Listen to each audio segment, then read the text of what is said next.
India has made the official announcement regarding the second informal summit between Prime Minister Narendra Modi of India and President Xi Jinping of China. As expected, the two leaders will be meeting in the coastal town of Mamallapuram near Chennai on the 11th and 12th of this month. India is expecting the summit to provide an opportunity for the two leaders to continue their discussions on overarching issues of bilateral, regional and global importance. China is hoping for a productive outcome from the talks.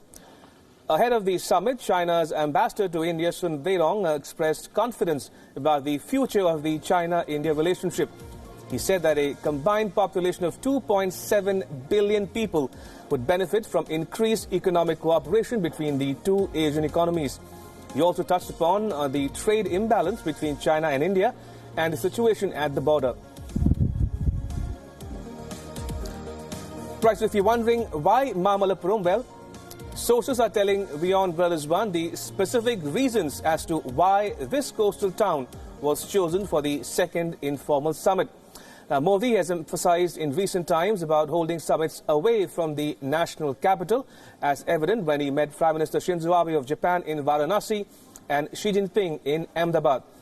It's also well known that President Xi is an ardent follower of art and culture, and what better place to invite him than a UNESCO World Heritage Site like Mamallapuram. According to sources, the historic relations between southern India and China also played on the mind of Prime Minister Modi. The historic trade relations between the Pallava and Chola dynasties and ancient China might have been a clinching factor. Now, this time around, the two leaders are expected to touch upon a whole range of issues. WION Brothers One has learned from its sources that Jammu and Kashmir will not be raised by Prime Minister Modi since it is a bilateral issue between India and Pakistan. But if Xi Jinping wants to understand the nuances of this issue, then the Prime Minister would be willing to explain. Now, terrorism will feature prominently during the talks, but the FATF's degradation of Pakistan's status is unlikely to come up. The sources indicate that India is not expecting any MOUs to be signed between the two sides during the meeting. We're also bringing you the Prime Minister and President's schedule during the 2 days. President Xi Jinping is expected to land on the 11th shortly after noon.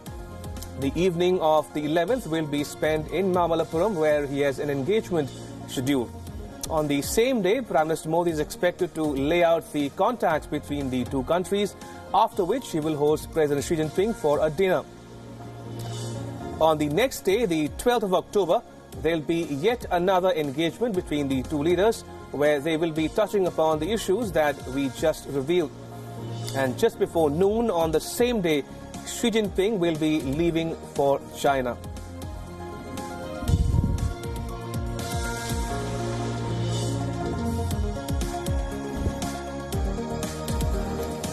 And WION Brothers One Siddhant Sibal now joins us live from New Delhi. Siddhant, the stage is set for the second informal summit between India and China. What should one expect from the Modi-Xi talks in Mamallapuram?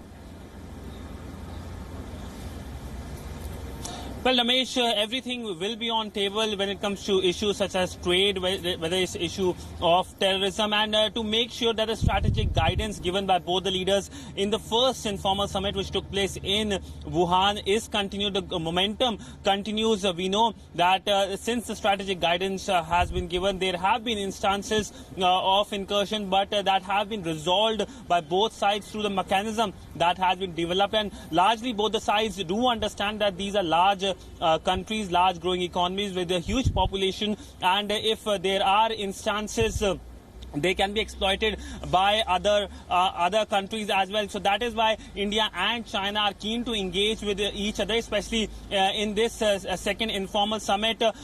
Both sides will also be starting the second batch of Afghan diplomats who were jointly trained by both Beijing and New Delhi. Remember, one of the key outcomes from the first informal summit was training of the Afghan diplomats. So these are some of the outcomes which are expected, but by and large, this is a visit which both sides sides are taking very seriously and hoping that it will continue the positive momentum. Of course, no MOUs are expected to be signed because it is an informal summit. Usually in a formal summit, the incoming leader has a protocol in which he calls on the president, meets other leaders. This will be not there, and that is the basic intent, that both the leaders have informal time, roughly 5 to 7 hours together, in which by and large they will be spending time together for approximately 4 hours, and then of course there will be delegation level talks as well. But by and large focus will also be on issues that are easily solvable,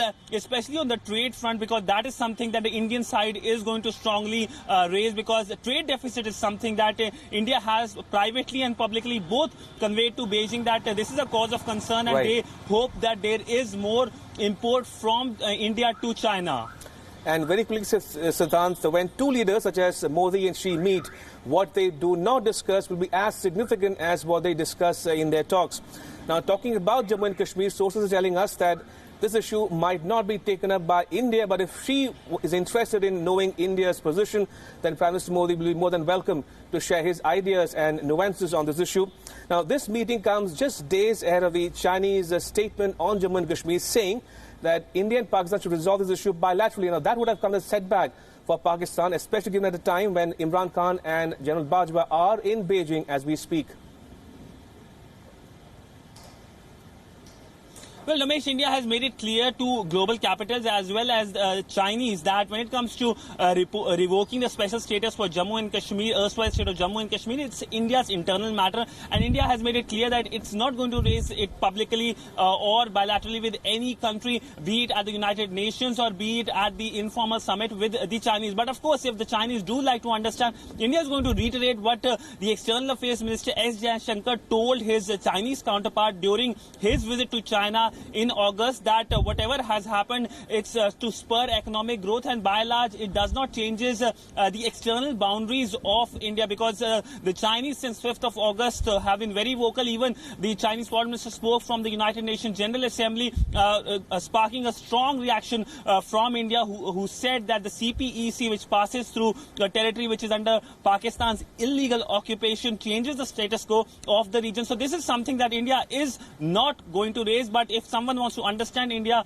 has been reiterating since 5th of August that this is an internal issue, and that is why India had to make changes because to spur growth and to make sure that there is stability in that part of India. But if we talk about the visit of the Pakistani Prime Minister, sources have said that India is not really concerned about it, and if someone would like to see a hyphenation between India and Pakistan, it's up to the Chinese to react on that. India does not see the visit of the Pakistani Prime Minister, and then it was followed by the visit of the Chinese President to India's hyphenation between India and Pakistan by Beijing.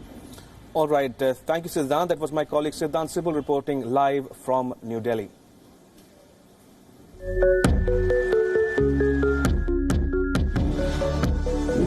As Xi Jinping heads to India for his second informal summit with Prime Minister Modi, WION reports live from the meeting venue.